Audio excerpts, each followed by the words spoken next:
warahmatullahi wabarakatuh. Salam sejahtera bagi kita semua.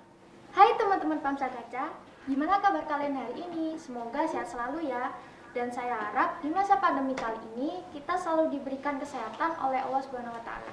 Amin ya rabbal alamin. Perkenalkan, saya Sabita Aulia Maharani dari anggota OSIS dalam seksi bidang KDBI. Dalam rangka MPLS kali ini, saya sebagai pembawa acara yang akan memimpin Pams Podcast hari ini. Tentu saja, saya tidak sendiri. Saya ditemani oleh yang terhormat Bribka Nanang Setiobe dan Aibda Marwida SH. Sebelum kita beralih ke sesi tanya jawab, saya sendiri akan menyapa Bapak dan Ibu. Assalamualaikum Pak, Bu, bagaimana kabar hari ini? Waalaikumsalam, alhamdulillah pagi ini kami baik sekali, sehat selalu. Semoga Bapak dan Ibu serta kita semua dan teman-teman di rumah selalu diberi kesehatan. Amin. Jadi hari ini, tepatnya Pam Podcast hari ini, saya akan menggali dari Bapak dan Ibu tentang tata tertib berlalu lintas.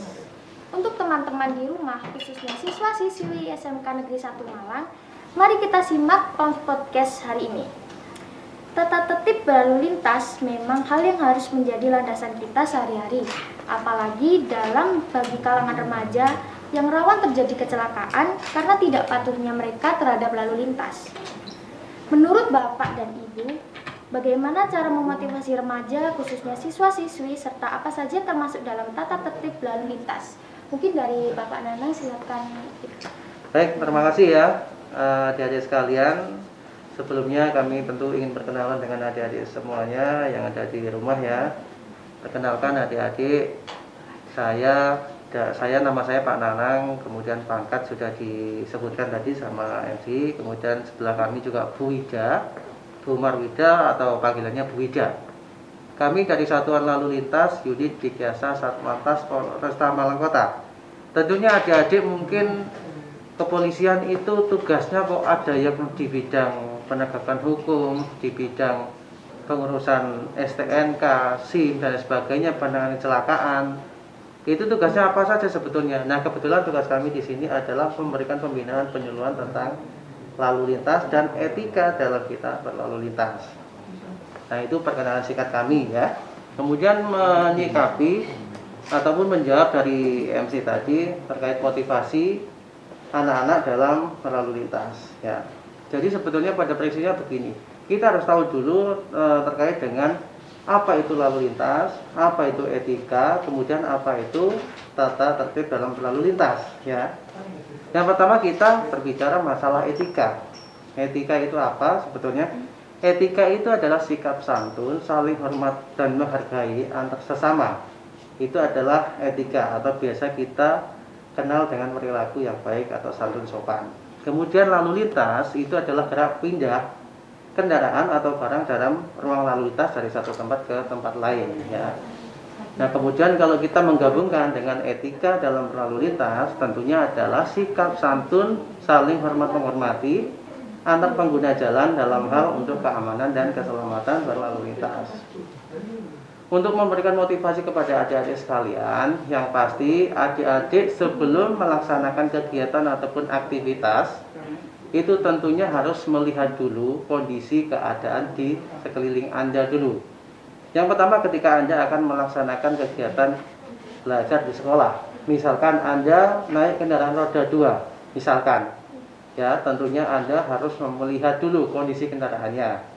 Kendaraannya itu apakah lampunya menyala, kemudian pengeremannya juga masih berfungsi dengan baik, kondisi bannya juga masih standar dengan baik, kemudian untuk spionnya apakah juga masih bisa melihat dengan fungsi yang sangat normal, itu harus dicek dulu. Kemudian yang kedua, itu harus dicek kelengkapan masalah suratnya. Suratnya termasuk salah satunya adalah STNK ya, itu. Kemudian kelengkapan yang berikutnya juga alat pengaman. Alat pengaman ini kalau untuk kendaraan roda 2 tentunya adalah helm standar nasional Indonesia ya. Ingat, helm SNI atau standar nasional Indonesia, bukan yang digunakan helm-helm yang biasa ada di tapi jalan itu, atau helm gunung atau helm cebok bahasanya ya. Itu namanya tidak standar nasional Indonesia. Ataupun biasa digunakan helm proyek buat bekerja, itu bukan standar. Kadang bapak sama ibu pada saat mau keliling itu menemukan kendaraan roda 2, itu ada bapak-bapak yang menggunakan helm proyek. Pada saat itu kita himbau, kita berikan himbauan atau kita ingatkan, loh kalau ini helmnya helm apa? Pak, ini kan saya sudah pakai helm. Oh ini bukan, ini adalah helm proyek yang tidak berstandar nasional Indonesia, jadi tidak standar. Tapi kenapa sih standar Indonesia itu kenapa harus digunakan? Karena helm style SNI itu bisa melindungi kepala bagian depan, kan itu ada kacanya juga kan? Kemudian tengkuk bagian belakang, juga telinga yang bagian kita samping. Itu kenapa harus menggunakan helm standar nasional Indonesia. Kalau helm cipu itu kan cuman atasnya saja. Nah, itu tidak bisa melindungi kepala sisi samping, kemudian tengkuk belakang. Apalagi helm proyek itu kan mudah lepas. Jadi kami mengingatkan kepada adik-adik semuanya, untuk berkendara tentunya Anda harus mementingkan keamanan, keselamatan, dan ingat, Anda di jalan itu tidak sendirian, ya. Ada pengguna jalan yang lain yang harus kita perhatikan di situ. Jadi keselamatan Anda adalah keselamatan kita semua yang ada di jalan. Mungkin itu ya, Mbak Nanti. Mungkin dari Ibu Bida, apakah ada informasi lebih lanjut tentang lalu lintas untuk siswa-siswi? Baik, kalau dari saya sih mungkin sama ya dengan Pak Nanangnya. Ya setidaknya bagi adik-adik yang mungkin membawa kendaraan ke sekolah, ya utamanya yang mungkin masih belum punya SIM. Nah, himbauan kita di sini lebih baik tidak menggunakan kendaraan. Karena mungkin umur tingkat SMK itu mungkin belum punya SIM kan ya. Kalau kelas 3 umurnya berapa? Dominan Sekitar 18-17 kan, itu banyak yang belum punya KTP kan ya, pasti nggak punya SIM. Nah, apalagi kalau membawa kendaraan di jalan raya, itu kita himbau supaya lebih baik tidak menggunakan kendaraan. Karena apa? Bahayanya nanti di situ, ya kan? Karena penggunaan SIM itu kan sebelumnya harus ada ujiannya dulu. Ada teori praktek sejauh mana dia ahli dalam mengendarai sepeda motor. Nah, kadang yang namanya anak-anak kan hanya dominan asal bisa ya, bahwa apalagi gitu kan, tapi dia tidak tahu rambu-rambu, dia tidak tahu cara menyeberang dengan kendaraan, langsung kadang ada yang langsung tidak lihat kiri kanan kan, seperti itu ya. Jadi kadang saran kita kepada adik-adik ya, khususnya SMK 1, jika memang belum mempunyai SIM, lebih baik tidak usah membawa kendaraan. Mungkin bisa menggunakan alat transportasi lainnya, atau mungkin diantar ya. Kalau tidak bisa diantar, mungkin ya naik angkot ya. Biasanya naik angkot boleh. Karena bahayanya di jalan itu ya seperti itu. Kita kan kadang itu tadi, etika tadi itu, karena kita tidak pernah mengikuti ujiannya berkendara kan, jadi kita tidak tahu etika gitu. Kadang nyelonong aja kan, kadang kebut-kebutan, padahal di situ jalan raya gitu. Nah, jadi seputar itulah kalau saran saya buat adik-adik SMK. Terima kasih saya. Adakah pesan dari Bapak Ibu untuk siswa-siswi di rumah supaya mereka lebih memperhatikan tata tertib lalu lintas tersebut? Pesan ya. Silakan. Yang pasti kalau pesan tentunya kami memberikan motivasi begini, Mbak ya. Lalu lintas itu gerak pindah seseorang ataupun barang ya. Di situ itu ada banyak. Artinya banyak itu tidak hanya manusia, juga ada barangnya. Barang termasuk juga salah satu kendaraan juga ada di situ. Kalau pesan saya rasa, jadilah pelopor dalam berlalu lintas. Jadilah pelopor keselamatan dalam berlalu lintas. Budayakan keselamatan sebagai kebutuhan. Ya, jadi itu aja sih sebetulnya. Ya, mungkin saya tambahin. Buat adik-adik juga ya, kan kebanyakan korban kecelakaan lalu lintas itu kan dari anak-anak, banyak ya dari remaja. Terus mungkin ada yang biasanya suka ikut-ikut Balap-balap balap-balap liar, gitu. itu kita himbau supaya tidak mengikuti karena itu sangat sangat berbahaya sekali. Dan ibaratnya kalau terjadi kecelakaan di jalan itu nanti risiko untuk tanggung jawabnya itu ke korban itu tidak ada karena memang tidak punya SIM kan gitu ya, atau mungkin belum waktunya ini, atau mungkin dia balap liar itu kan sudah melanggar aturan.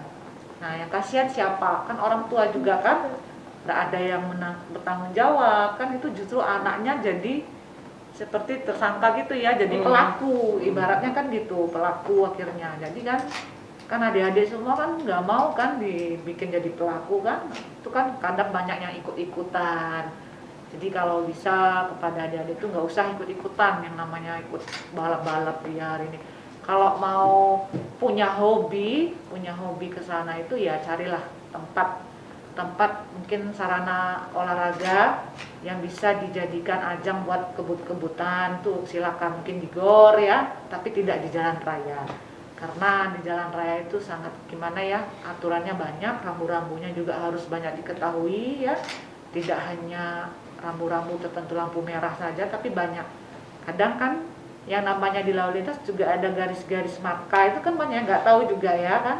Nah, nanti gitu giliran ditilang baru bingung kan, baru kaget kan, nabrak apa, melanggar apa kan nggak tahu. Makanya banyak aturan di jalan raya itu yang harus diketahui dan dipatuhi dalam berkendara itu. Selanjutnya di sini kita sudah ada PPT untuk Bapak Nanang, silahkan menjelaskan. Ya, baik. Saya pakai pointer ini. Iya, boleh.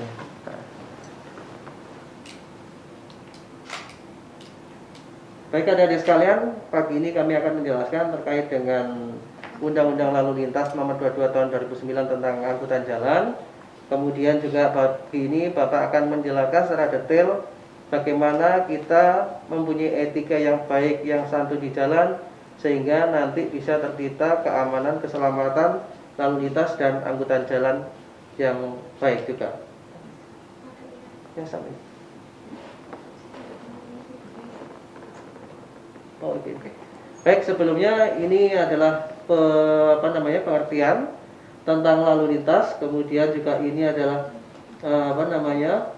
tentang angkutan. Baik, kami awali dengan lalu lintas. Lalu lintas ini adalah kendaraan baik bermotor ataupun tidak, orang dalam ruang lalu lintas.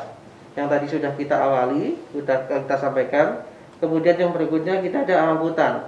Angkutan adalah perpindahan orang dan atau barang dari satu tempat ke tempat lain ya. Misalkan itu dari satu rumah kemudian ke gudang, itu adalah angkutan yang untuk kita gunakan untuk perpindahan. Menggunakan apa?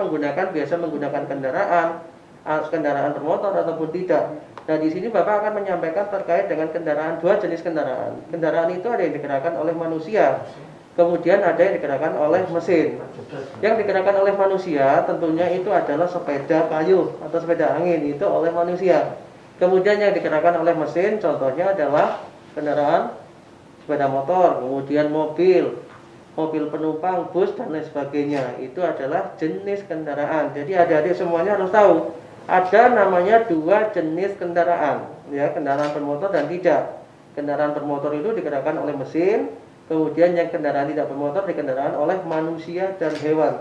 Kalau dulu sarana transportasi kita itu menggunakan kendaraan tidak bermotor. Contohnya apa? Kita memuat barang dari satu tempat ke tempat lain menggunakan hewan, ya. Kalau dulu kan masih belum ada kendaraan ya, tidak banyak juga kan kendaraan ya. Kita menggunakan sarana itu hewan, entah itu lembu, kerbau dan sebagainya, itu untuk mengangkut hasil padi, hasil bumi ataupun mengangkut barang yang lainnya. Itu. Kemudian yang berikutnya, nah ini lanjut aja. Nah, untuk yang dinamakan dengan keselamatan lalu lintas dan angkutan jalan, ini seperti adik-adik yang bisa lihat ya, dilihat di samping Bapak ini, adalah suatu keadaan yang terhindarnya setiap orang dari resiko kecelakaan selama dalam lalu lintas yang disebabkan oleh manusia, bisa, kemudian kendaraan juga bisa, jalan dan lingkungan ataupun cuaca. Ini adalah salah satu faktor penentu kecelakaan. Manusia di jalan ketika naik kendaraan bisa celaka karena apa? Manusianya. Yang kedua karena kendaraannya. Yang keempat karena jalan. Yang ketiga karena jalan. Yang keempat karena lingkungan atau cuaca. Kalau faktor ini itu sangatlah menentukan kita selamat dan tidak. Tapi nanti penjabarannya akan Bapak ulas di bagian paling belakang ya, karena durasi kita juga masih panjang. Oke, kita lanjut saja. Nah, kemudian kalau untuk definisi ataupun pemahaman daripada ketertiban lalu lintas angkutan jalan adalah suatu keadaan berlalu lintas yang berlangsung secara baik, kemudian menghormati hak dan kewajiban setiap pengguna jalan. Jadi ingat yang Bapak sampaikan tadi di depan, kita di jalan itu tidak sendirian. Kita di jalan itu bersama dengan banyak orang. Jadi pastikan Anda selamat, orang lain juga selamat. Jangan egois ya. Jangan mudah emosi. Jangan mudah, kalau bahasa sekarang itu bawa perasaan dikit-dikit ya. Bawa perasaan. Kadang-kadang yang tua juga bawa perasaan juga kok Bu ya. Bukan hanya yang muda-muda juga. Tapi ingat adik-adik, jangan sekali adik-adik itu selalu sedikit-sedikit emosi, kemudian mudah marah di jalan. Itu hal yang tidak baik. Karena apa? Di jalan itu kita menemui banyak sekali tipikal orang ya. Ada orangnya yang baik, ada orangnya yang mungkin tidak baik. Artinya tidak baik itu kalau di jalan ugal-ugalan gitu kan. Tidak mementingkan pengguna jalan yang lain. Karena baginya dia, saya selamat, yang lain silakan. Nah, itu adalah egois, perilaku yang tidak baik. Kemudian juga ada yang sensitif juga ya. Disalib, diklakson, noleh, ngamuk gitu. Tidak boleh, jangan begitu. Biarkan saja, yang penting kita berusaha untuk sopan kepada sekeliling kita. Kita aman selama sampai tujuan selesai. Nah, oke. Kemudian yang berikutnya, etika dalam berlalu lintas tadi sudah Bapak sampaikan. Kemudian kita next saja. Nah, ini jika kita ingin selamat, intinya kita harus mempunyai etika atau perilaku yang baik di jalan. Ini pada saat kita di jalan. Tapi kalau bersosialisasi di sekolah, di lingkungan, tentunya kita harus mempunyai sikap menghormati dan menghargai seseorang itu. Entah itu di lingkungan sekolah, sama teman, sama Bapak dan Ibu peserta, kemudian sama Pak Sapam, ataupun sama yang lainnya. Kita harus menghormati, menghargai, sopan dan santun kepada semuanya. Karena itu adalah kunci kita bisa baik dan dihormati, dihargai juga. Kalau kita hubungkan dengan keselamatan di jalan, tentunya itu adalah perilaku yang santun, tertib. Contohnya apa? Kita tidak melanggar lampu lalu lintas, ya. Kita artinya menghindari pelanggaran lalu lintas sekecil apapun. Sekecil apapun ini contohnya yang apa, Pak? Contohnya adalah ketika saat kita melakukan kegiatan, aktivitas, kita menggunakan kendaraan roda 2 dulu misalkan ya. Kita wajib mengenakan helm. Kemudian pada saat mesin dinyalakan, tentunya lampu utama wajib dinyalakan juga. Spion kita jangan sampai dimodifikasi spion seperti spion jalu yang ada di pegang kemudi atau setang. Itu spion jalu ya. Spion jalu itu sangatlah kita kita tidak perbolehkan. Karena spion jalu itu adalah spion kecil yang tidak bisa melihat kita tidak bisa melihat ke belakang pada saat kita mengemudi melaju ke arah depan. Ya, itu contoh spion.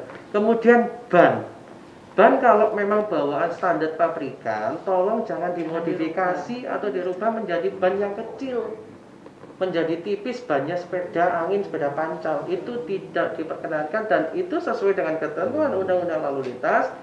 Itu ada pelanggaran lalu lintas, nanti bisa ditindak dengan Pak Polisi. Kalau ditindak Pak Polisi dengan diberikan surat tilang, tentunya nanti adik-adik akan datang ke pengadilan untuk melakukan sidang tilang. Nah, kenapa sih Pak sebetulnya ban yang ukuran standar itu kok diganti kecil, itu kenapa? Biasanya kalau untuk anak-anak muda itu kan kelihatan modis, kelihatan bagus. Nah, kayak gitu. Itu bagus untuk kontes, ya. Kalau kontes itu kendaraan dipamerkan, dilihat banyak orang, itu dilihat estetika dan artistiknya. Ingat keindahan dan seninya. Kalau untuk kontes, namun kalau untuk operasional di jalan tentunya itu sangatlah mengkhawatirkan dan membahayakan. Karena apa? Ketika ban ini sudah tipis, nanti akan mempengaruhi akurasi pengereman. Ya, yang seyogyanya itu remnya sudah pakem dengan ukuran ban standar dan di dalam kopling di dalam itu kayak kopling ya di dalamnya itu ya, yang pengereman itu ya. Ya, itu kalau diganti tipis nanti akan mempengaruhi akurasi atau kepakeman pengereman. Itu sangat berbahaya sekali. Ya. Kemudian yang tidak kalah pentingnya juga tidak boleh menggunakan knalpot yang seperti itu tidak boleh sekali, berisik ya. Di situ sama sekali tidak diperkenankan atau diizinkan karena itu mengubah spesifikasi teknis dan layak jalan. Ya, modifikasi kendaraan boleh nggak Pak? Sebetulnya boleh saja asalkan tidak membahayakan keamanan keselamatan. Yang pertama, kemudian juga tidak merubah speknya teknis. Kalaupun ada perubahan boleh, nanti harus melalui uji tipe.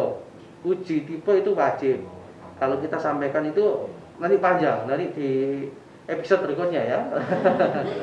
Oke, mungkin itu ya tentang kunci selamat di jalan. Nah, ini penyebab kecelakaan ya. Penyebab kecelakaan kalau yang kita lihat di sebelah Bapak ini adalah diawali dengan apa? Tentunya yang pertama adalah pelanggaran. Ya. Yang kedua dengan pelanggaran dan ketertiban. Nah, pelanggaran itu macam-macam, ya. Ada pelanggaran lalu lintas itu melebihi batas kecepatan, ya. Ada pelanggaran lalu lintas yang paling sering Bapak temui itu sama Ibu temui itu adalah pelanggaran melawan arus, ya. Kemudian ada pelanggaran memotong marka. Nanti marka juga ada di sini, tapi nanti kita jelaskan di belakang ya. Jadi melawan arus juga berpotensi untuk terjadinya kecelakaan. Karena arusnya sudah mengarahnya ke selatan, tapi dengan dia sementing saya harus cepat sampai itu dia melawan arus itu sangatlah berbahaya. Dan banyak sekali korban jiwa ataupun luka yang sangat fatal diakibatkan oleh melawan arus. Ya, itu jangan sekali-kali adik yang ada di rumah melakukan hal yang tersebut itu. Kemudian yang berikutnya ini adalah kondisi jalan.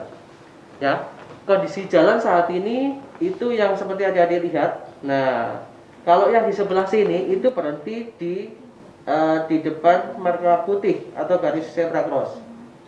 Nah, ini sebetulnya boleh apa tidak, Pak? Tentunya ini tidak boleh. Karena di sini apa? Ada hak dan pengguna jalan yang lain untuk lewat. Kalau semuanya kendaraan di sini di depan garis putih zebra cross ini, terus kalau kita pejalan kaki mau lewatnya di mana? Ingat tempat penyeberangan untuk pejalan kaki itu ada dua. Yang pertama di zebra cross, yang kedua ada di jembatan penyeberangan, ya. Jembatan penyeberangan itu yang gantung itu. Kalau kita ada jembatan penyeberangan, itu silakan kita naik. Tapi kalau tidak bisa, kalau kita mau berpindah dari satu tempat ke tempat lain melalui jalan raya, tentunya harus di zebra cross, betul sekali. Tapi ingat, kita pengguna jalan, pengemudi kendaraan roda 2, roda 4 dan lebih harus juga bisa menghormatinya. Haknya kita itu di mana pada saat kita berhenti, kemudian haknya pejalan kaki itu di mana. Kita harus tahu dulu, ya. Kalau kita mau menyeberang. Kayak seperti ini adalah perilaku yang tidak baik, tidak menghormati pengguna jalan, kemudian juga egois, mereka juga kan. Yang penting saya berhenti nyaman gitu aja, itu tidak diizinkan. Jadi adik-adik sekalian, kalaupun adik-adik pada saat berkendara di rumah, berkendara sama orang tua, pastikan selalu menjaga keamanan, keselamatan dan ketertiban juga. Nah, kemudian yang di atas ini adalah trotoar ya. Ini seharusnya ini hak untuk pejalan kaki ya. Pejalan kaki kita jalannya di trotoar ini ya. Kalau ini sudah digunakan untuk kegiatan-kegiatan yang tampak adik-adik lihat di sini untuk jualan, Anda mau lewat mana? Nah kan, melewat jalan raya tentunya juga berbahaya ya. Mau lewat mana lagi? Nah, ini hal ataupun perilaku yang tidak baik. Ingat, setiap orang itu yang melaksanakan aktivitas di jalan tidak boleh mengganggu, merusak jalan. Nah, jalan itu kan macam-macam juga. Nah, contoh-contoh seperti ini tidak diperbolehkan. Kemudian yang berikutnya di sini adalah ada rambu larangan. Ya. Nah, larangan begini sebetulnya kalau ini boleh apa tidak berhentinya dengan ada larangan kayak gini? Tidak. Tidak boleh. Karena apa? Di sini berpotensi untuk penumpukan kendaraan sehingga nanti akan terjadi suatu kepadatan dan kemacetan. Kalau ada macet, ada padat, ya rugi bukan Anda, tapi semuanya orang pasti akan rugi. Akan telat datang ke suatu sekolah, pastinya juga kesiangan, kan? Disebabkan karena macet. Kemudian orang datang ke kantor juga lama juga, harusnya cepat, ada kegiatan rapat dan sebagainya. Banyak kerugian tidak hanya kerugian finansial atau kerugian yang lain juga masih banyak. Kemudian yang sebelah sini adalah ini jumlah kendaraan yang sangat banyak sekali ya adik-adik bisa lihat di sini juga. Ini sudah sangat-sangat banyak sekali. Tentunya ini semakin banyak kendaraan tentunya semakin kita menjadi menjadi stres ya kayak gini ya. Kita menjadi pusing, kendaraan banyak sekali di sini. Ini tentunya hal semacam ini tidak kita inginkan ya. Tapi bagaimana kita mencoba untuk bisa tetap kita nyaman di jalan. Itu dalam rangka situasi ini PPKM ini tentunya kami menghimbau juga adik-adik, kalaupun tidak ada kepentingan yang sangat mendesak bersama keluarga, tetap stay at home ya. Kemudian juga belajar saat ini juga tidak harus ketemu, kita bisa secara online seperti ini, itu juga baik ya. Oke, kemudian berikutnya kita melihat lagi, ini adalah pejalan kaki yang menyeberang tidak pada tempatnya ya.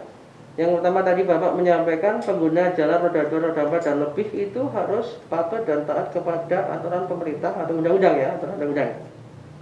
Kalau pejalan kaki sudah disediakan tempat penyeberangan ada di mana tadi ada di zebra cross. Yang kedua ada jembatan penyeberangan. Iya, betul sekali. Kalau Bapak yang ada lingkaran merah ini tentunya di mana itu?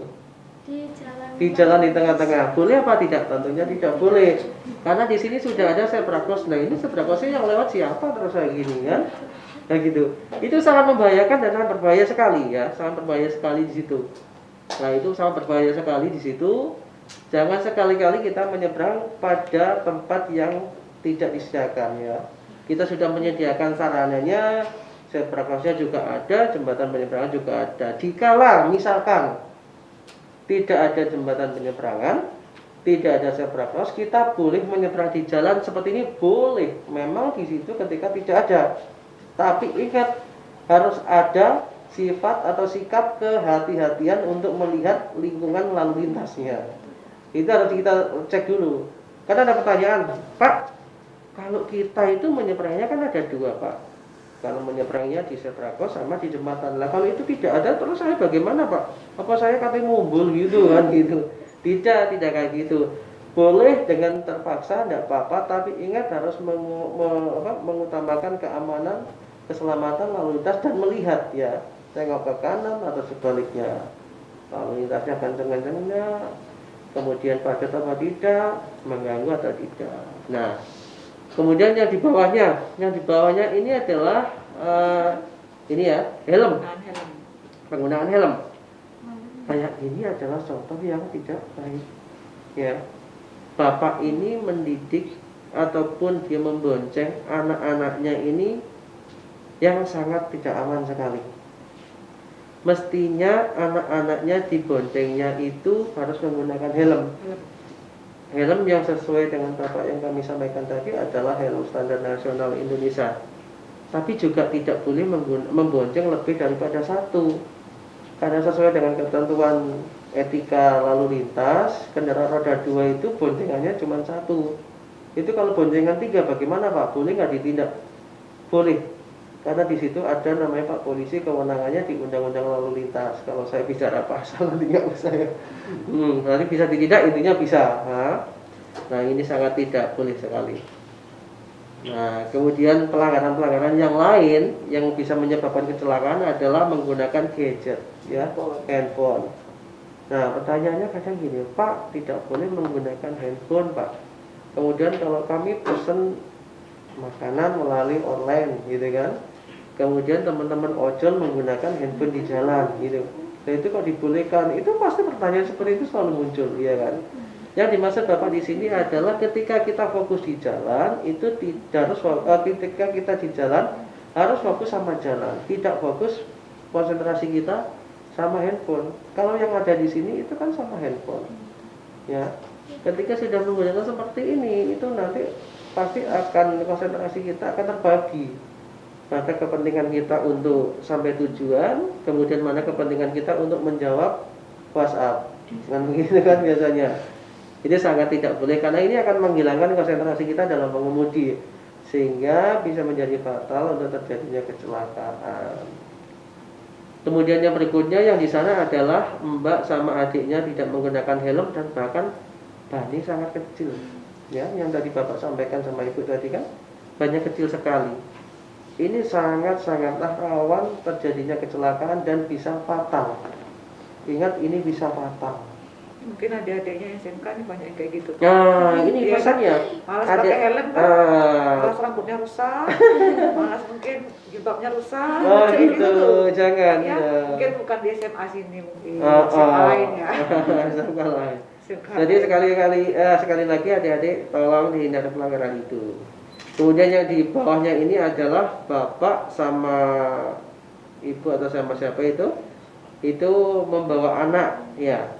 Sebetulnya membawa anaknya di belakang itu boleh-boleh saja, itu sangat aman. Namun di situ anaknya ya memang harus diberikan pengaman juga, kayak gitu ya kan? Pak helm itu ada sebetulnya. Tapi ini sangat aman sebetulnya karena itu anaknya itu tidak bisa bergerak kemana-mana karena masih diikat oleh tali yang di belakang. Jadi memang sangat aman di sini. Nah, ini adalah contoh pelanggaran yang lain. Ini yang di sini contohnya tidak baik ya di situ. Ini contoh yang nggak baik loh ya. Jangan ini contoh yang tidak baik ya, adik-adik jangan Di rumah diikuti. Jangan nanti di rumah Anda mempraktekkan ini lagi. Enggak. Ingat ini adalah kecelakaan, contoh yang salah ya. Jadi adik-adik jangan ikutin ini. Kemudian kalau roda 2 itu, wah itu penumpangnya itu boleh lah. Itu tidak boleh ya. Bapak ngasih contoh ini yang tidak diperbolehkan karena ini adalah pelanggaran yang sudah ditindak oleh kepolisian yang menyebabkan kecelakaan. Ini adalah contohnya. Kemudian yang berikutnya yang paling lucu juga ya, ini masa anak kecil ditaruh tempat duduk di bawah ini sangat berbahaya sekali ini. Ya bisa gerak kemana-mana, nanti bisa jadi hilang konsentrasinya ibu. Kemudian yang berikutnya ini adalah kendaraan roda 2 yang sering kita jumpai juga membawa beban atau barang yang melebihi muatan kapasitasnya. Itu berlaku juga kendaraan roda 4 juga. Itu namanya overdimensi sama overload. Ya, melebihi beban berat muatannya kendaraan sama melebihi batas ukuran. Harusnya kan kalau kendaraan roda 2 kayak gini, coba Anda mau lihat spion bisa nggak? Tidak bisa ya kan. Kalau bebannya sangat berat sekali tentunya nanti akan mempengaruhi kondisi kendaraan ya kan. Itu kendaraan roda 2. Makanya kalau adik-adik semuanya kalau memang mau pergian tentunya dibonceng karena anda semuanya belum memiliki surat izin mengemudi. Pastikan membawa barang itu secukupnya saja, tidak usah melebihi muatan ya. Kemudian yang berikutnya, nah ini adalah contoh-contoh yang sering kita jumpai di jalan juga. Kendaraannya melebihi batas muatan, batas ukurannya juga. Ukurannya seharusnya sampai baknya belakang tidak lebih daripada ini. Tapi ini sangat ketinggian dan bisa membahayakan. Membahayakan kalau di atas ada kabel entah Telkom atau kabel PLN, ini bisa nyangkut. Kemudian membahayakan ketika ini bebannya sangat berat sekali, bisa guling ke kanan atau sebaliknya. Yang berikutnya juga ini bisa kalau ditanjakan nggak kuat naik. Kalau nggak kuat naik bisa terjadi kemacetan. Bisa juga mesinnya nggak kuat karena mesin tua, bisa juga mogok. Itu adalah kendaraan yang overdimensi sama overload. Nah ini yang kita jumpai juga. Ya, anak sekolah, anak sekolah ini yang paling bawah lah yang kita lihat dulu. Kita melihat ini sebetulnya boleh nggak? Helmnya semuanya lengkap, tapi boncengannya 3. Boleh? Tentunya tidak boleh. Karena kendaraan roda 2 itu didesain dengan satu pengemudi dan satu penumpang. Ya, tidak boleh melebihi satu pengemudi, 2 penumpang, 3 beban barang. Itu tidak boleh. Kemudian yang di atas ini pelanggaran yang lain juga. Nah, kalau yang ini sebetulnya sirkus ya, yang atraksi aja yang situ itu. Nah, itu kan atraksi Itu aja. kemampuan. Nah, itu mempunyai keahlian khusus dan perlu latihan. Ingat, itu jangan diikuti Jangan jangan ditiru ya, diikuti. tidak untuk dicoba. Nah, tidak untuk dicoba. Itu hanya untuk so ya menghibur saja, tapi itu untuk latihan ya. Harus ada punya keahlian juga.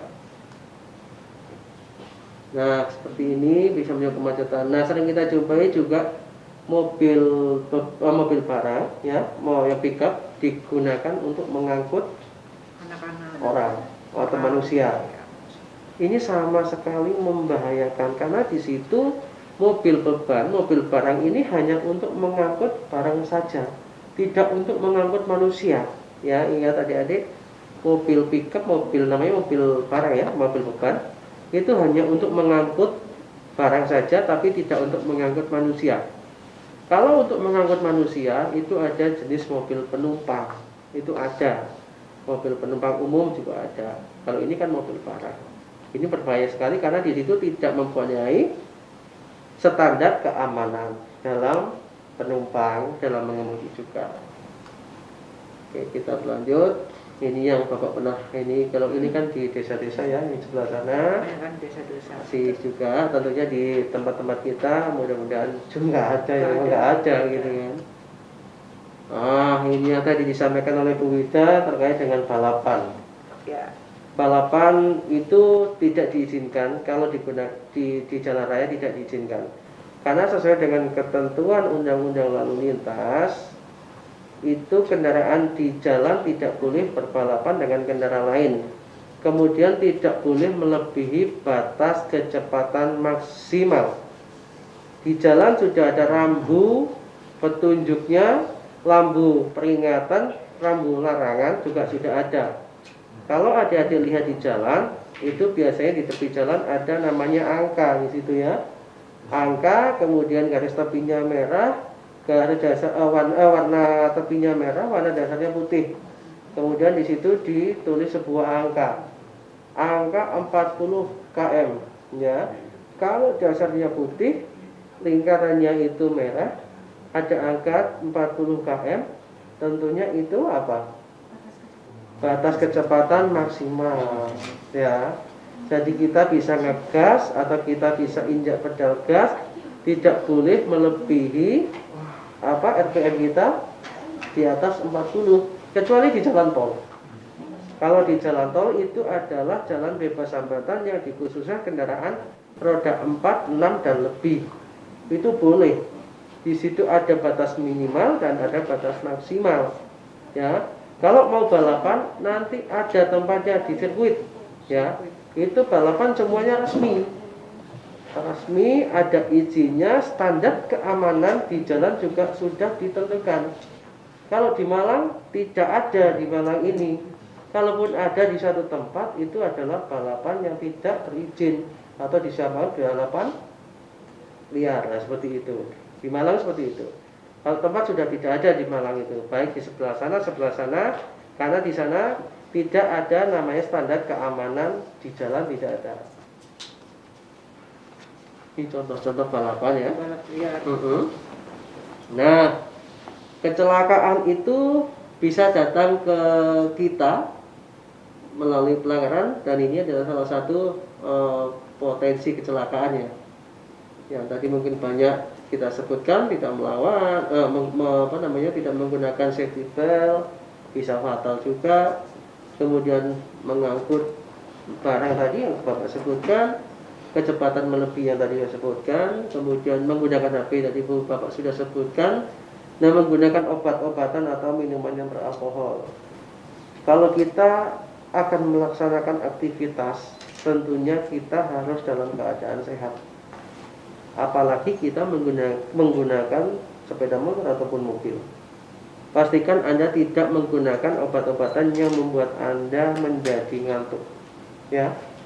Kemudian juga kalaupun di jalan, sekali lagi tidak menggunakan obat-obatan yang menyebabkan Anda ngantuk, ataupun minum-minuman yang nanti beralkohol, itu tidak boleh, karena di situ nanti akan potensi bahaya kecelakaan. Kemudian yang berikutnya tidak menggunakan helm tadi sudah, melawan juga sudah. Nah ini video tidak bisa ya. Ini ada sebetulnya. Kami tidak contoh. Nah ini contoh-contoh kecelakaan. Oke, saya next aja ya. Karena terlalu serem juga. Yang ini kan nggak serem juga ya. Yang lain juga serem. Oh oke, sorry. Agak cepat ya. Itu tadi kecelakaan tidak saya anukan, tapi ingat lindungi kepala kita. Kemudian dalam menggunakan kendaraan maupun menumpang wajib mengenakan helm standar nasional Indonesia, helm SNI yang tadi Bapak sudah sebutkan sama adik-adik. Ini adalah contoh helm yang SNI tapi palsu, ya. Nah, ini adalah yang benar. Maaf ya, itu ada tulisannya, itu bukan kami promosi, kebetulan kami dapatnya yang itu ya. Sekali lagi Anda bisa menggunakan helm yang lain tidak apa-apa. Maksudnya yang memenuhi standar SNI itu di depan ada kacanya, menutupi kepala bagian samping, kemudian bagian belakang, contohnya kayak gini. Kalau yang ini adalah helm SNI yang modifikasi, helm Zebuk, ini tidak boleh. Nah ini kita berbicara masalah faktor utama kecelakaan ya. Nah yang tadi di depan Bapak mau menyampaikan. Ya Ibu mau ngomong? Boleh. Boleh. Silakan. Ya. Baik, ini saya lanjutkan. Jadi ada faktor-faktor penyebab dari kecelakaan lalu lintas itu yang mungkin sering dialami, yang kita sering temui. Itu pertama faktor manusia itu sendiri. Apa di sini maksudnya dengan faktor manusia? Ya karena manusia itu sebagai pengemudi dari kendaraan yang dikendarainya. Nah, apa aja yang bikin hal itu menjadi faktor bagi si pengemudi? Ya mungkin pertama dia tidak disiplin. Tidak disiplin di sini mungkin dia suka melanggar rambu-rambu lalu lintas. Yang seharusnya di sana mungkin ada rambu-rambu tidak boleh berbelok atau putar balik, dia putar balik. Nah, itu pernah kejadian di kita contohkan ya di depan kantor kita sendiri. Itu kan ada putar balik di depan rumah sakit. Ya, itu kan hanya boleh diperbolehkan untuk ambulan, ya kan, hanya boleh ambulan. Nah, suatu ketika tuh ada yang mau putar balik kendaraan, nah dia nggak tahu tiba-tiba dari arah belakang disambar sama mobil. Nah, akhirnya disitulah terjadi kecelakaan lalu lintas. Nah, itu salah satu contohnya, tidak mematuhi rambu-rambu yang sudah ada dan menganggap ini aman, udah putar balik aja gitu. Atau mungkin rambu-rambu lain yang mungkin misalnya seperti lampu merah dan seharusnya itu sudah kuning. Kalau di sini kebiasaannya kalau kuning bukannya diperlambat ya, malah tambah kenceng digas langsung gitu. Nah itu bahaya sekali sebenarnya. Cuman kadang ya namanya orang kita ya Indonesia ya mungkin asal masih kosong masih bisa gitu. Nah itu adik-adik itu sekarang itu coba dipatuhi.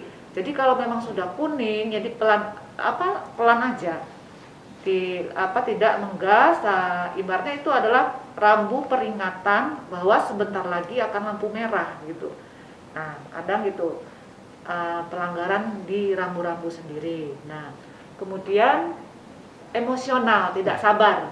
Nah mungkin emosional atau tidak sabar nih mungkin ada beberapa faktor ya. Mungkin karena dia lagi buru-buru. Mungkin adik-adik buru-buru ke sekolah karena telat bangun atau telat apa ya. Nah itu usahakan kalau memang sudah telat atau memang ada keperluan yang sangat penting, sebaiknya tidak usah terburu-buru. Karena kenapa? Kalau mengendarai kendaraan terburu-buru itu pasti nanti banyak faktor bisa menjadikan faktor kecelakaan. Apalagi kalau tidak sabar ya, itu tadi semua rambu-rambu ditabrak, dilanggar kan karena nggak sabar menunggu gitu. Kemudian konsentrasi kurang. Nah, daya konsentrasi kurang itu kenapa? Mungkin bisa disebabkan dengan faktor mungkin minuman keras, ya. Nah, makanya kalau sudah orang yang mabuk atau sudah meminum alkohol itu dilarang menggunakan kendaraan.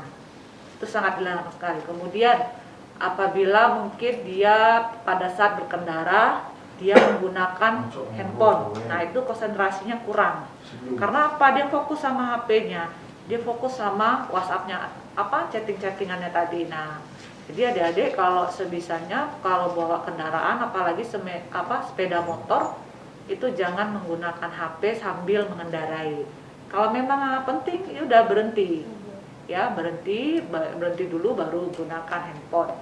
Nah, kemudian kurang terampil. Nah, kurang terampil ini tadi apa ya? Mungkin baru-baru bisa belajar naik motor atau bisa menggunakan sepeda motor, udah dibawa ke jalan raya. Nah, itu tadi kan, jadi dia kurang terampil, dipaksakan akhirnya kecelakaan. Kemudian ngantuk, lelah. Nah, itu tadi juga ada mabuk, pengaruh obat atau minuman keras. Nah, itu tadi faktor dari manusia itu sendiri. Kemudian ada faktor dari kendaraan. Faktor dari kendaraan ini contohnya apa aja? Mungkin kendaraan tersebut perawatannya kurang. Jadi mungkin punya kendaraan tapi tidak dirawat, ibaratnya kan gitu. Akhirnya mungkin pada saat mengendarai kendaraan mungkin remnya belum, atau mungkin gasnya gimana kurang ini ya, mungkin gasnya, atau ya itulah sejenis kendaraan yang mungkin kurang perawatannya. Mungkin modifikasi, terus kayak tadi yang dibilang Pak Nanang ya, di kendaraannya dimodif, bannya diganti yang halus, yang kecil biar keren, padahal itu sangat berbahaya, ya kan? Kemudian itu rem, lampu depannya udah nggak fungsi, mati, nggak diperbaiki. Nah, jadi makanya sebelum membawa kendaraan itu keluar, pada saat mau menaikinya harus diperhatikan dulu. Ini lampunya hidup nggak? Ini remnya masih apa enggak gitu. Nah, jadi harus diperhatikan juga untuk kendaraannya. Kemudian melebihi muatan seperti tadi yang digambar ya, yang melebihi kapasitas ya. Kemudian faktor cuaca. Nah, faktor cuaca juga bisa menyebabkan kecelakaan. Contohnya apa? Hujan. Nah, kalau hujan kan jalan licin.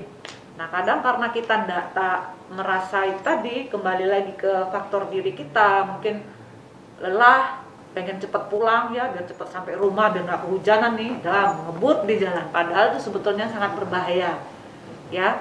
Makanya kalau memang mengharuskan membawa sepeda motor, seupayanya, sebisanya itu dibawa mantel ya. Jadi kalaupun nanti hujan, kan sudah siap ya. Kita kan ibaratnya sedia payung sebelum hujan. Kalau kita berjalan kan pakai payung. Nah, kalau kita berkendara gunakan mantel. Jadi kita nggak kebut-kebutan, biar nggak kena hujan gitu kan.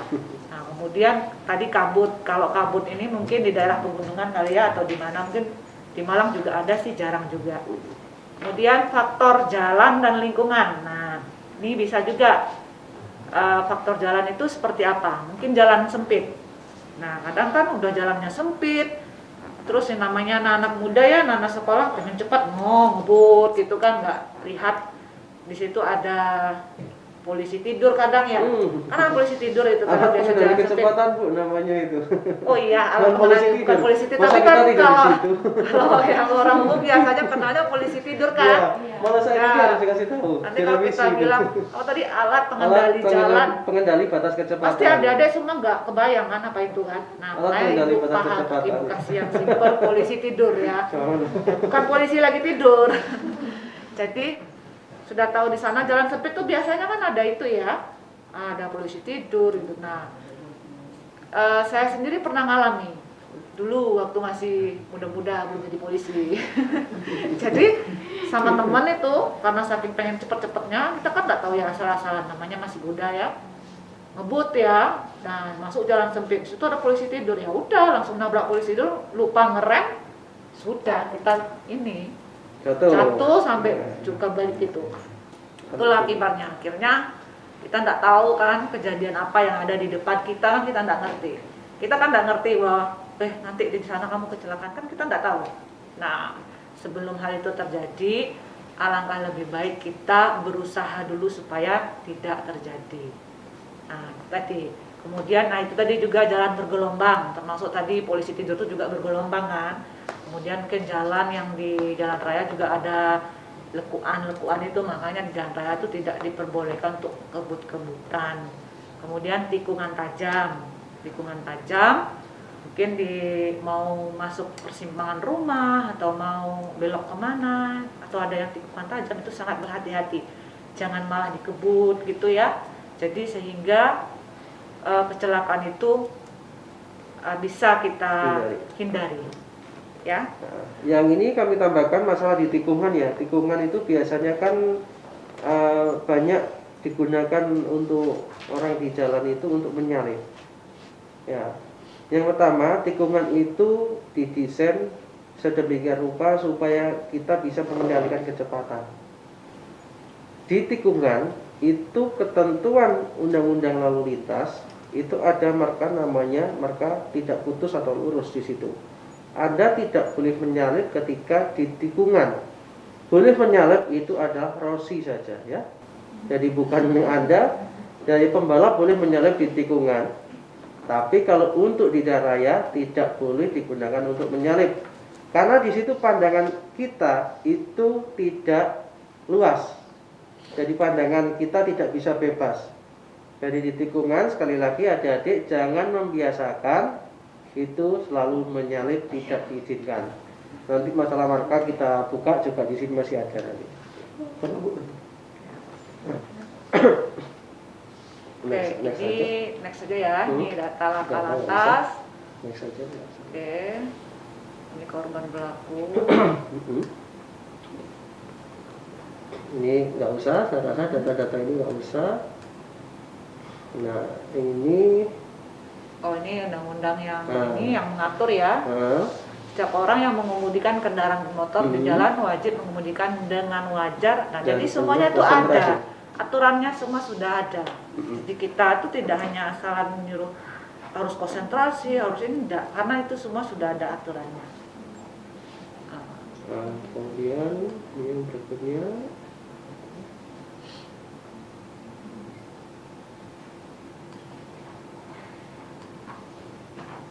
Nah, ini kendaraan yang mengemudikan kendaraan di jalan wajib mematuhi persyaratan teknis dan laik jalan ya.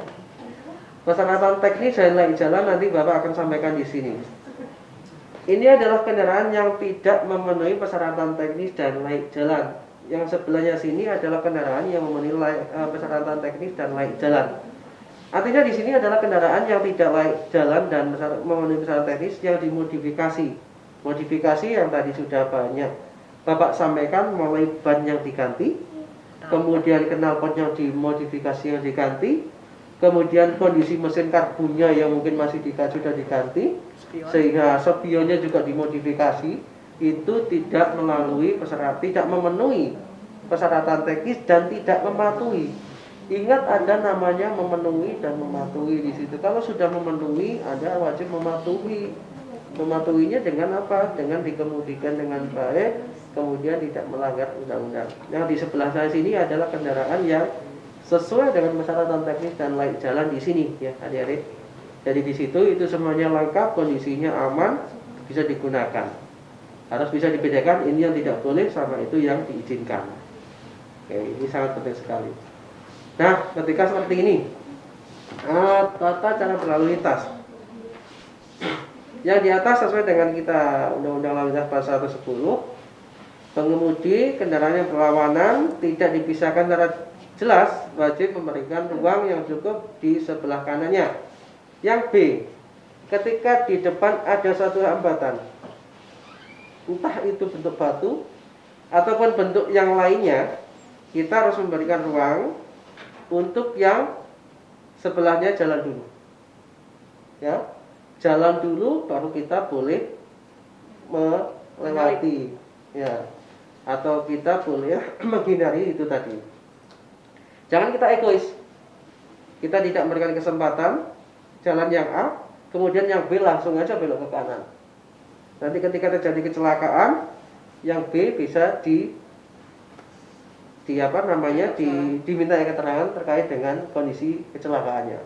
Jadi ingat, ini didahulukan, kemudian setelah ini jalan baru Anda bisa lewat. Ya. Nah, ini kemudian dalam etika dalam berkendara. Ketika di simpang 4 yang tidak dilengkapi dengan apil atau alat pemeriksa lalu lintas berupa lampu, ya, itu yang wajib kita perhatikan apa? Kurangi kecepatan, jangan ditambah, ya. Kemudian pastikan kondisi lalu lintas Anda di sekeliling Anda, tegak kanan sebaliknya dan sebaliknya aman, tidak ada kendaraan yang lain, ya. Setelah itu Anda bisa melintas. Kemudian yang berikutnya adalah bunyikan klakson. Klakson itu bunyi penanda bahwa di situ akan ada aktivitas ataupun kita mau lewat di situ. Simpang 4 misalkan di perempatan, ya, simpang 4 itu perempatan, ya. Kalau di situ tidak ada lampu merahnya, sampean jangan langsung jalan. Anda semuanya pastikan bunyi klakson tintin untuk mengetahui bahwa Anda mau lewat ataupun memberikan sinyal kepada di sekeliling bahwa di situ ada kendaraan yang mau melintas. Kemudian pastikan kalau memang sudah semuanya aman, Anda silakan boleh lewat. Kemudian ketika yang di bawah ini sudah ada TL-nya atau lampu merahnya, kuning hijaunya, yang wajib kita perhatikan adalah kita melihat kaca spion. Kaca spion untuk memastikan lalu lintas yang di belakang kita itu aman, ya. Ingat, kita melihat kaca spion karena kaca spion itu fungsinya sangatlah banyak untuk melihat sekeliling kita bahwa lalu lintas di belakang kita, samping kita itu aman. Kemudian yang kedua adalah mengurangi kecepatan, mendekati lampu traffic light yang tadi disampaikan Bu Wida. Lampu kuning kita harus pelan-pelan, jangan tambah digas. Kalau tambah digas nanti itu akan menjadi sebuah budaya atau sebuah kebiasaan sehingga kita nanti bisa menyebabkan atau diikuti oleh orang lain di belakang kita. Kita aman di depan, tapi yang mengikuti kita lampu kuning, tiba-tiba lampunya merah, dia berhenti mendadak. Itu tidak diizinkan. Kemudian yang ketiga, saat kita berhenti, pastikan kita harus berhenti di batas garis putih, ya, garis putih, garis marka itu yang tadi Bapak sampaikan. Karena garis putih marka itu adalah batasan untuk berhenti kendaraan. Kalau Anda berhenti di depan, berarti Anda melakukan pelanggaran lalu lintas, namanya pelanggaran marka jalan. Itu ada ketentuan pidana kurungan, juga ada pidana pelanggaran lalu lintas, ya. Yang keempat adalah dahulukan pejalan kaki yang sedang melintas di zebra cross tadi. Karena pejalan kaki itu sesuai dengan amanat undang-undang lalu lintas wajib didahulukan. Yang wajib didahulukan di jalan itu pesepeda, artinya yang menggunakan sepeda ontel, dan pejalan kaki itu wajib diutamakan. Itu ketentuan undang-undangnya, ya. Nah, ini hal yang sangat penting juga ini buat adik-adik semuanya ini. Apa saja sebetulnya kendaraan yang mendapatkan prioritas di jalan dan siapa, gitu ya. Tanya. Sesuai dengan Undang-Undang Lalu Lintas di pasal 134, kendaraan yang mendapatkan hak utama di jalan adalah yang satu PMK yang sedang melaksanakan tugas. PMK itu kepanjangan dari pemadam kebakaran, ya, yang sedang melaksanakan tugas. Jadi adik-adik ketika melihat suatu pemadam, lampunya menyala warnanya merah, suara sirinenya berbunyi, itu adalah tanda bahaya PMK akan mendatangi suatu kejadian kebakaran. Kalau sudah itu di jalan, kemudian dibunyikan lampu cahayanya itu menyala merah, kita wajib menepi dan memberikan ruang jalan kepada PMK tersebut.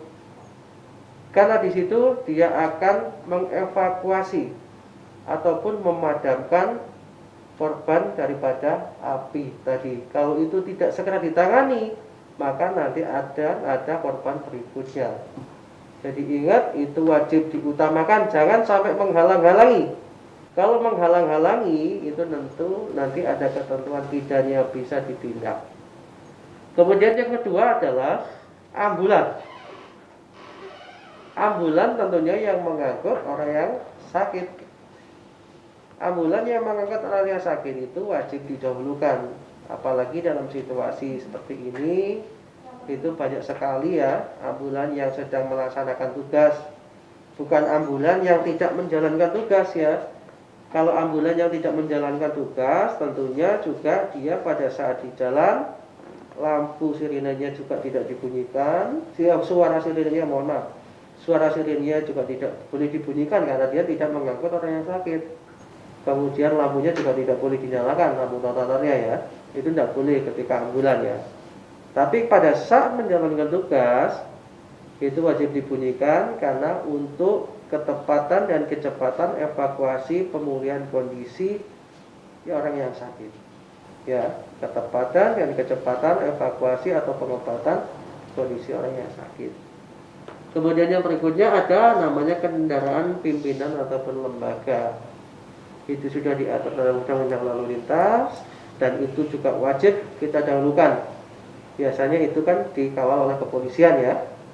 Itu harus diutamakan. Kemudian juga lembaga yang menjadi tamu negara, biasanya kayak duta besar dan sebagainya, itu yang datang ke Indonesia, jangan sampai nanti kita memberikan pelayanan kepada tamu kayak gitu yang tidak maksimal. Itu jadi dikawal Pak Polisi, kemudian nanti bisa diberikan utama di jalan.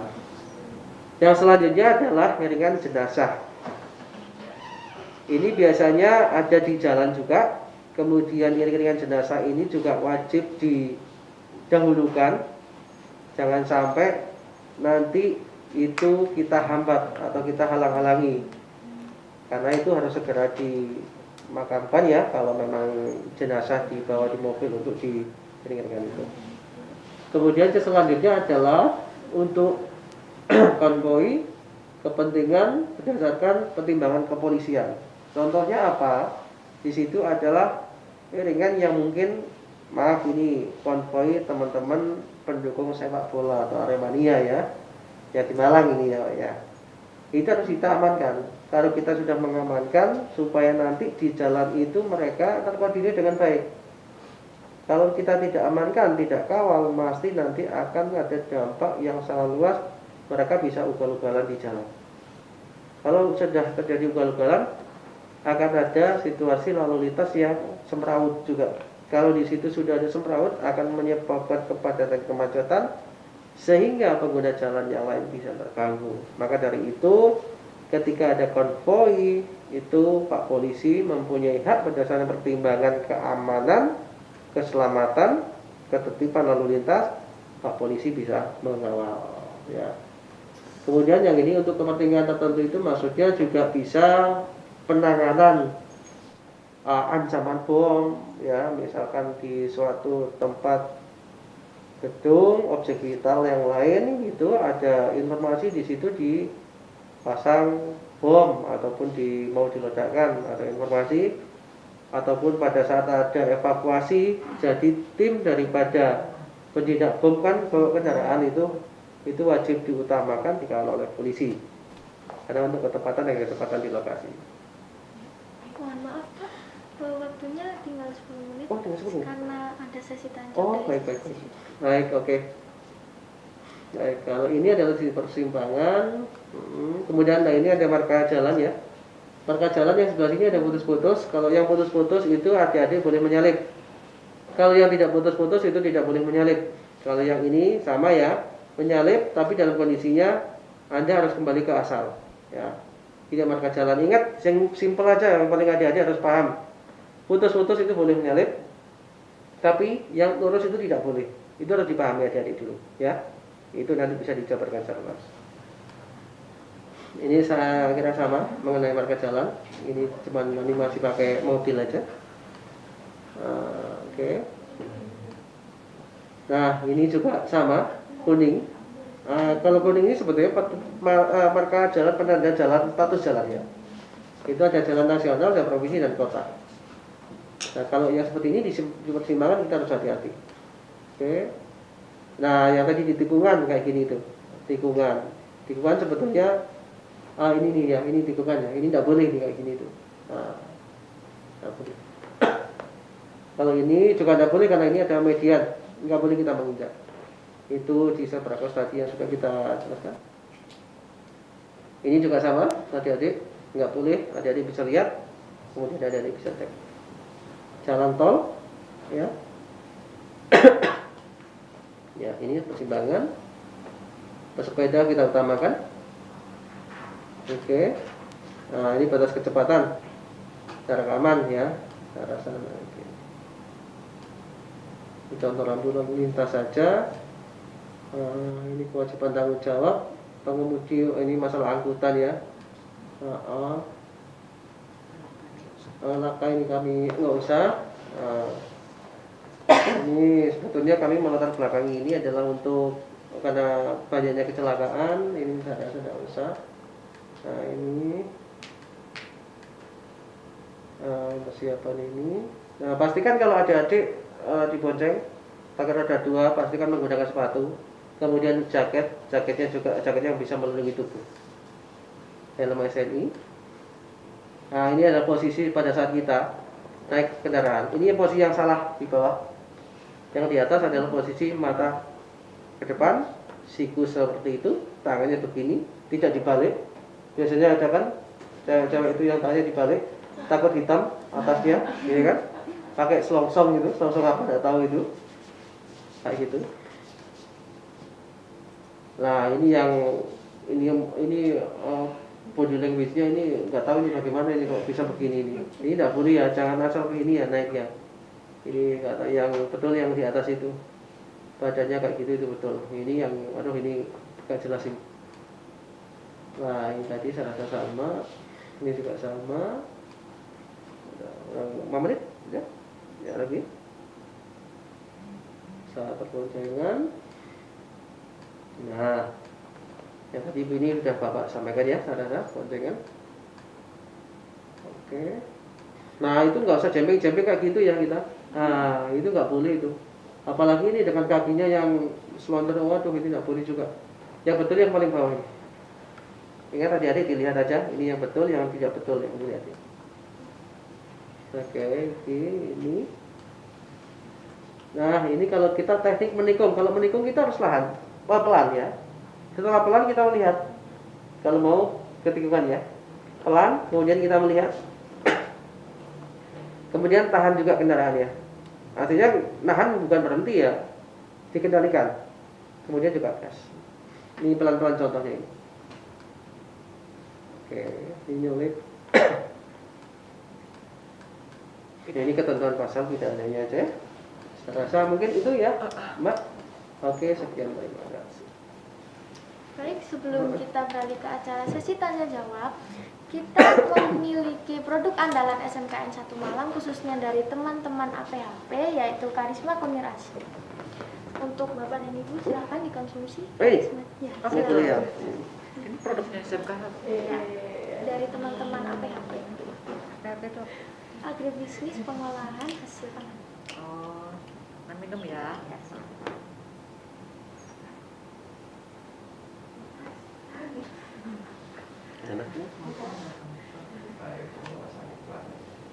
Enak karena haus. Lihat Kok tahu? terus ngomong terus. Untuk teman-teman Pamsa Gajah yang ingin menikmati khasiat dari Karisma Kunir Asem, silahkan diorder di SMKN 1 Malang. Karisma Kunir Asem 100% gula asli. Untuk teman-teman Pamsa Gajah yang ingin bertanya, silahkan on cam, sebutkan nama dan nomor absen. Silahkan.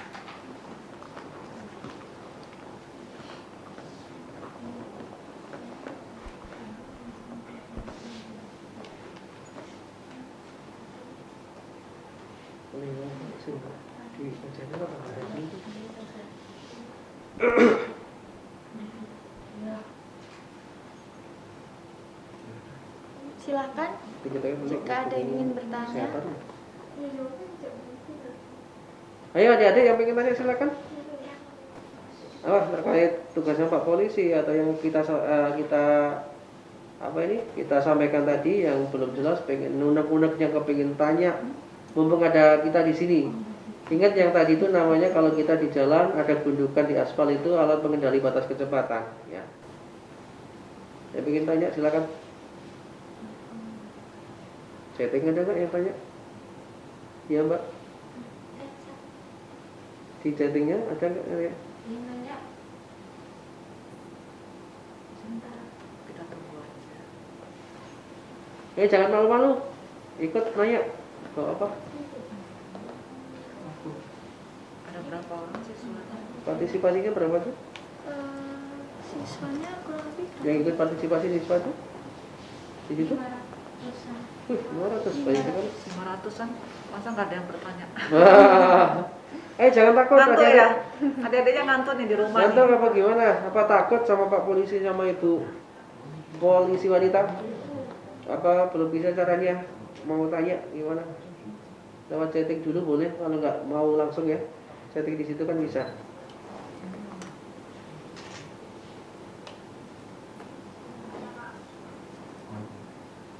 Silahkan sebut nama on cam.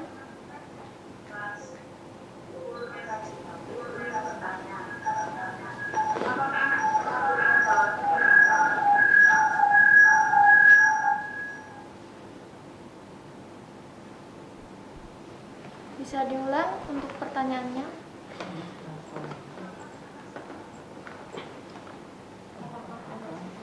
Apa tadi? Apakah anak sekolah boleh membawa sepeda motor? Mengatur. Oke. Baik, sini saya jawab. Siapa namanya yang bertanya tadi? Mbak siapa namanya? Mbak Aulia. Oke, Mbak Aulia umurnya berapa sekarang? 16. Sudah punya KTP belum? Belum ya, berarti belum punya SIM juga kan? Belum ya? Nah, itulah salah satu faktor yang tidak memperbolehkan anak sekolah membawa kendaraan. Karena syarat seseorang yang boleh membawa kendaraan itu harus memiliki SIM, surat izin mengemudi. Nah, makanya itu sehingga kalau bisa ya, sebisanya untuk menjaga keselamatannya Mbak Aulia di jalan ya, nanti kalau sudah dapat SIM baru boleh membawa kendaraan di jalan raya. Oke Mbak Aulia.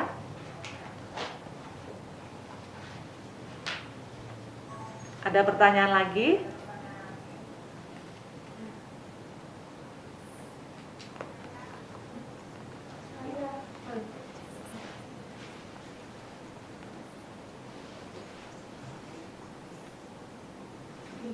Silahkan diulang lagi pertanyaannya.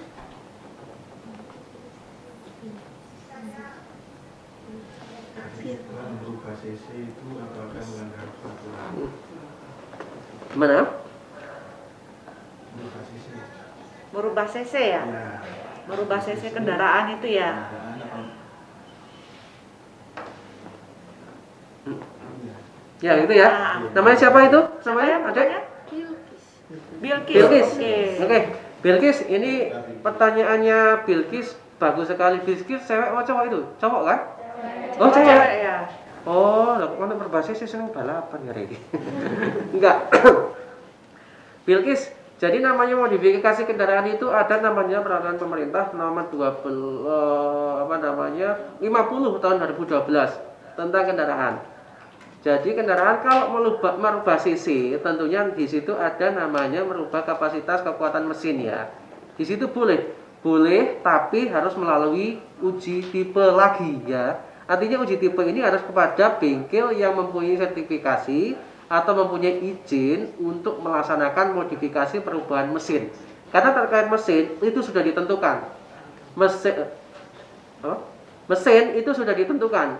Jadi kendaraan dengan CC katakanlah 110, kondisi mesinnya dengan kecepatan dan sebagainya, bentuk kendaraannya sudah didesain oleh pabrikan. Itu sudah melalui uji tipe. Tapi kalau Anda sengaja merubah mesin di oversize gitu kan, biasanya untuk kecepatan karbunya kalau dulu zaman itu karburator kan itu digedekan. itu sama sekali tidak diizinkan. Nanti kecepatan maksimal berubah daripada kecepatan standar dari pabrikan. Intinya tidak boleh kalau Anda merubah dengan bengkel-bengkel yang tidak berizin. Atau Anda merubah sengaja, Anda bisa katakan mekanik, kemudian Anda bikin perubahan mesin, itu terasa tidak diizinkan ya. Tapi kalau kepada bengkel yang memang sudah ditunjuk atau ATPM, agen tunggal pemegang merek, itu boleh. Ya, jadi Bilqis sudah cukup jelas?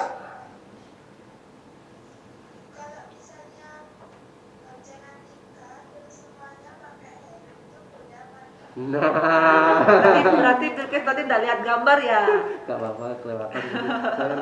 Jadi Bilqis tadi kita sudah perlihatkan gambar. Dia sudah apa semuanya pakai helm gitu ya.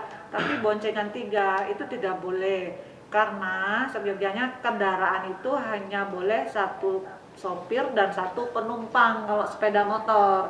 Jadi kalau boncengan 3 itu sudah melanggar aturan Bilqis.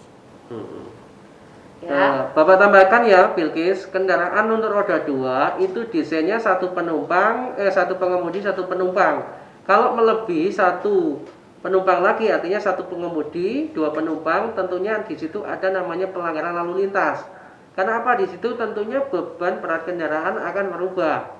Itu ya. Kemudian keseimbangan kendaraan juga di situ pasti akan mempengaruhi kita pada saat pengemudi itu menjalankan kendaraannya. Jadi intinya Bilqis, kendaraan roda 2 1 penumpang 1 pengemudi. Itu ya Bilqis. Ya, kalau ditindak bisa karena ada undang-undangnya di pasal 192 Undang-Undang Lalu Lintas dan Angkutan Jalan, nanti ditilang, itu bisa.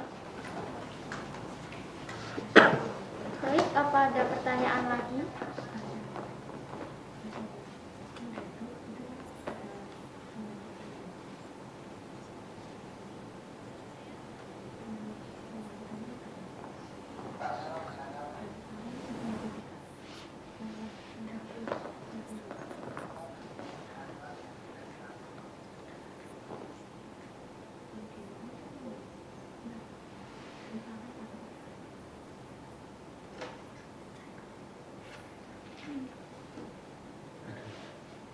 Dari ini ada pertanyaan dari Valen AKL 3. Pak, saya mau bertanya, bagaimana cara yang tepat untuk menanggapi tindakan orang yang egois seperti orang yang menyalip lewat jalur kanan, sedangkan di belakang kita ada mobil dan kendaraan bermotor lainnya yang sudah menunggu. Gimana tadi?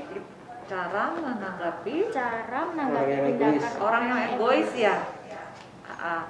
Kemudian di belakangnya posisinya sekarang Valentin ibaratnya di mana? Di belakang kita ada mobil dan kendaraan bermotor lainnya yang sudah menunggu. Oh, yang sudah, berarti sifatnya kayak antrian ya. Ya. Baik Valen, makasih ya. Jadi kita nggak tahu ya kalau di jalan itu orang itu egois atau tidaknya, kita kan nggak tahu ya. Cuma kadang kita merasa orang ini kok egois banget gitu ya.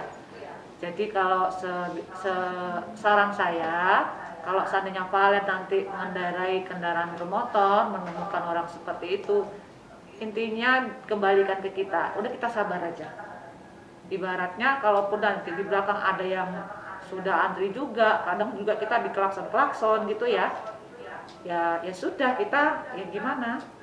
Yang kita utamakan keselamatan kita dulu gitu. Yang penting kita selamat dulu dan orang sekitar kita juga selamat gitu.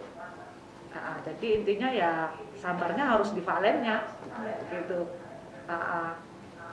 Gitu ya mungkin ya. Ya, saya tambahkan juga ya Valen ya, ketika nanti itu yang disampaikan Bu Ida, kita menunggu antrian seperti itu, kita utamakan keamanan kita juga. Kemudian pada saat Anda memang posisinya di jalan raya ya, dengan kecepatan Anda mungkin sedang, kemudian Anda berjalan di belakang Anda tin menggunakan klakson, itu kita lihat ruas jalan dulu. Kalau memang Anda di tengah-tengah, berarti yang di belakang ini butuh kecepatan, bukan egois. Kalau memang egois, itu memang dia mementingkan dan dia ugal-ugalan di situ ya. Karena kendaraan di belakang itu biasanya membutuhkan kecepatan untuk mencapai satu lokasi, bisa dia berobat, ya kan? Karena berobat kan tidak harus menggunakan ambulan. Berarti kalau Anda posisi di tengah, berarti ada ruas jalan untuk cukup Anda bisa menepi. kasih kesempatan dia. Tapi ketika Anda di lampu merah di situ, Anda tidak usah menghiraukan di belakang. Kalau Anda maju atau menepi melebihi batas marka, itu namanya pelanggaran lalu lintas. Ya, kalau dia mau jalan, ya jalan saja. Yang penting pada saat Anda di bawahnya lampu merah, Anda tidak melebihi batas marka. Tapi ketika Anda berjalan dengan kondisi kecepatan stabil, ada ruas jalan yang cukup Anda untuk menepi memberikan kesempatan di belakang, silakan dikasih kesempatan. Ya, itu cara kita menanggapi orang-orang yang dikatakan mungkin egois. Ya, oke. Penting kita jangan ikut-ikutan egois. Betul. Gitu. Kita tidak boleh Kita harus mengikuti. banyak sabarnya malahan. Gitu. Ya, Oke.